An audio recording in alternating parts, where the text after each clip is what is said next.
திட்டமிடல் குழு கூட்டம் இடம்பெற்றது. இதிலே இவ்வருடத்திற்கான வேலை திட்டங்கள் தொடர்பாக முழுமையான ஒரு கலந்து உரையாடல் ஒன்று இடம்பெற்றது. அந்த வகையிலே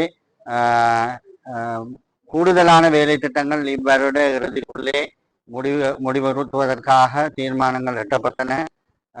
சில குறைபாடுகள் சில திணைக்கள வேலை திட்டங்களில் காணப்பட்டது. அவற்றினை எவ்வாறு தீர்த்து கொள்ள முடியும் என்ற வகையிலே ஆலோசனைகள் வழங்கப்பட்டு இவ்வருட இறுதிக்குள்ளே முழுமையான வேலை திட்டங்கள் அனைத்தையும் நிவர்த்தி செய்வதற்கு தீர்மானிக்கப்பட்டிருக்கின்றது.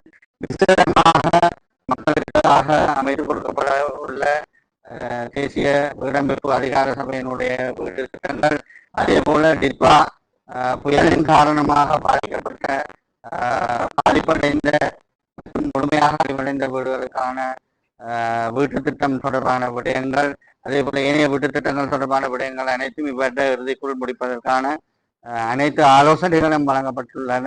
அது மட்டுமல்லாமல் விவசாய நடவடிக்கைகளுக்காக குளங்கள் புனரமைப்பு வேலைகள் போன்றவையும் இன்றைய தினம் முழுமையாக கலந்துரையாடப்பட்டது. விசேடமாக வீதிகள், கிராமிய வீதிகள் அமைப்பது தொடர்பான கலந்துரையாடல் இடம்பெற்றது. இதிலே கடந்த காலத்திலே ஏற்பட்ட இந்த எரிபொருள் நெருக்கடி தொடர்பான விடயத்திலே சற்று தாமதங்கள் ஏற்பட்டிருக்கின்றன. இருப்பினும் 2025ஆம் ஆண்டு முடிவுறுத்தப்பட வேண்டிய அந்த வேலை திட்டங்கள் அனைத்தும் இவ்வட்டத்துக்குள்ளே முழுமையாக முடிவுறுத்துவதாகவும், அதே போல 2026ஆம் ஆண்டு வேலை திட்டங்களுக்கு உரிய எஸ்டிமேட் செய்யப்பட்டு டெண்டர் போன்ற விடயங்கள் இடம்பெற இருக்கின்றன. விரைவாக இந்த வேலை திட்டங்களை நிறைவேற்றி தருவதாக அதிகாரிகள் அனைவரும் கூறியிருக்கின்றார்கள். இந்த இடத்தில் விசேடமாக நமது அபிவிருத்தி குழு தலைவர் கௌரவ பிரதி அமைச்சர் கூட்டுறவு அபிவிருத்தி அவர்களும், அதே போல மாவட்ட அரசாங்க அதிபர் உட்பட்ட குழுவினர் இதிலே இந்த கூட்டத்தை வழிநடத்தி இருந்தார்கள்.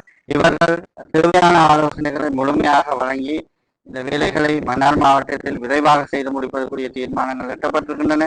விசேடமாக டிட்வா புயலினால் பாதிக்கப்பட்ட முழுமையாக அழிவடைந்த 400க்கும் மேற்பட்ட வீடுகள் 50 லட்சம் ரூபாய் பெறுமதியான வீடுகள் அமைத்து கொடுக்கப்பட இருக்கின்றன. ஒரு விசேட தன்மையாக காணப்படுகின்றது.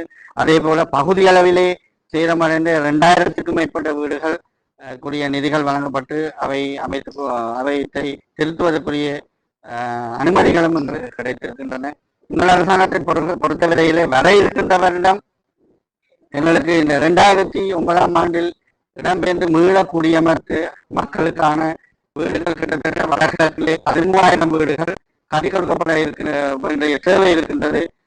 ஜனாதிபதி அவர்கள் அது தொடர்பாக விசேட கவனத்தை செலுத்தி இருக்கின்றார். வருகின்ற வருடம் செலவு திட்டத்திலே கிட்டத்தட்ட 6,500க்கும் மேற்பட்ட வீடுகள் கட்டிக் கொடுப்பதற்காக நிதி ஒதுக்கீடுகள் செய்து தரப்படும் என்று கூறப்பட்டிருக்கின்றது.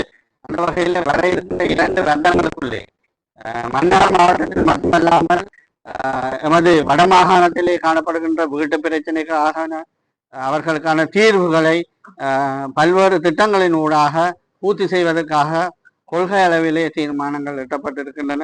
இந்த வகையில் இன்றைய தினம் இந்த கூட்டம் ஒரு ஆக்கப்பூர்வமானதாகவும் வினைத்திறன் மிக்கதாகவும் இடம்பெற்றிருக்கின்றது. இந்த வகையில் இதற்கு முழுமையான பங்களிப்பினை இங்குள்ள அனைவரும் செய்திருந்தார்கள். எனவே தொடர்ந்தும் இந்த வேலை திட்டங்கள் தொடர்பான விடயங்களுக்குரிய கண்காணிப்பு நடவடிக்கைகளும் மேற்பார்வைகளும் முடுக்கிவிடப்படுவதற்கான தீர்மானங்களும் எட்டப்பட்டிருக்கின்றன. அந்த வகையிலே காத்திரமான ஒரு கூட்டமாக இன்றைய தினம் இடம்பெற்றது.